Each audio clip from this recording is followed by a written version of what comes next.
The courtroom erupts in tension when the defendant defiantly declares, "I am not sorry," prompting the judge to immediately shut him down.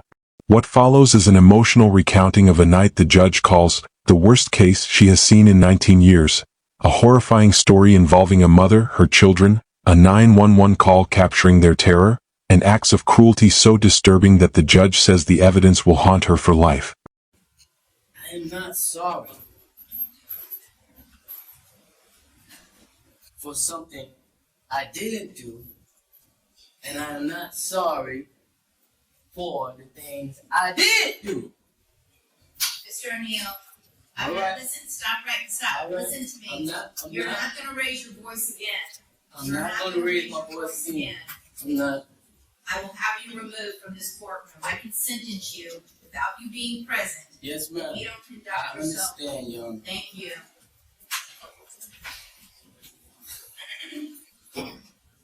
But I will say,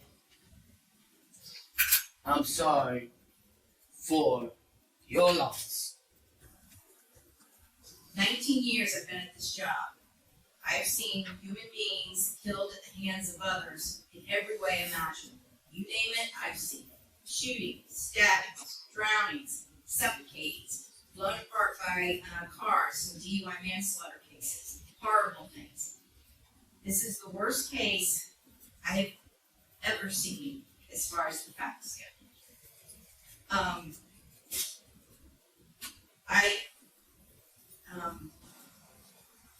When the person from fire department, when he testified, and when he said that he retrieved the body of Ronivia O'Neill from the home, and all he could do was sob. It took every ounce I had not to start sobbing too. Because there is no way any person with any feeling could have witnessed or seen the photos of what occurred that night and not be haunted for the rest of your life. I know I will be. For the rest of my life, I'll be haunted by what I saw as far as the evidence and just the abject cruelty of it all. The abject cruelty. And I was aware, because I reviewed a lot of the discovery ahead of time, as you well know, did a lot of in-camera inspection of a lot of documents.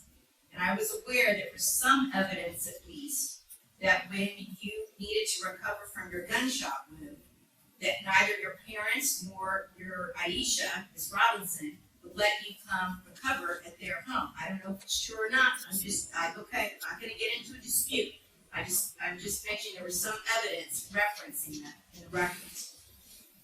And all I can think about, because I knew that Miss Barron was not with you romantically at the time. And I knew that she just out of the goodness of her heart let you come stay with her. And it is beyond tragic that that critical decision ended in so much horror for her and for her children. It is unspeakably cruel what happened as a result of that one decision. The way that Ms. Barron died was horrific, and that 911 call, which captured truly all of it. You heard, and everyone who's heard that 911 call, heard a death scream. If anybody ever wants to know what it sounds like before a human being dies, knowing that their death is imminent, that's exactly what it is. That was a death scream. You don't see if it's true. But what happened to little Ronivia and to little Ronnie, but I'm going to focus on Ronivia, because she was special. And you could tell Miss Barron had done everything she could to create a beautiful home for her family. I noticed that the Ronivia's bedroom, before you set it on fire, you could tell she tried so hard to make her feel like a princess. Kenyatta did everything she could. And I noticed too in the kitchen on the refrigerator, she put up magnets that said faith, love, family, hope. And then you know what else happened at the refrigerator during that night? It got splattered with blood all over it due to what happened. Little Ronivia, she couldn't scream, she couldn't run away, And she witnessed what you did to her mother for shooting her mother in the arm with the gunshot. She knew. And the horror that that child suffered. And she already had a life where she was born with challenges regarding her physical and her mental disabilities. But the pain and suffering that she suffered that night at your hands, unspeakable, absolutely unspeakable. And at the moment, that first time you struck her with that hatchet, and little Ronnie testified that all he could see was tears coming out of his sister's face. At that moment, that child knew. She knew she was being betrayed in the cruelest, most tragic, and sorrowful way that a child could ever be betrayed. She was being betrayed by her parent, the one person that should be there to protect their children and love them and keep them from harm.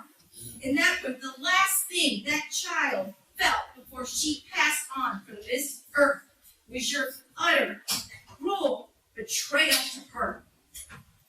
And I read somewhere, and I don't know if it's true or not, I have no idea, but I read somewhere that souls pick their lives, and that they know exactly how difficult their lives are going to be before they enter into this world. And I don't know if that's true or not, but if it is, Ronivia O'Neal is one of the bravest souls I have ever come across in my 54 years on this planet. One of the bravest ever, ever, because she suffered so traumatically.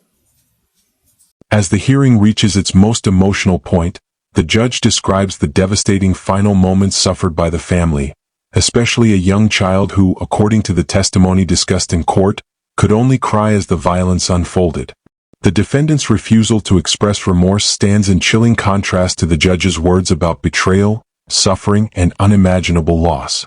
This transcript segment does not include the final sentence, but the judge's extraordinary statement that this was the worst case she had encountered in nearly 2 decades makes the gravity of what comes next impossible to ignore.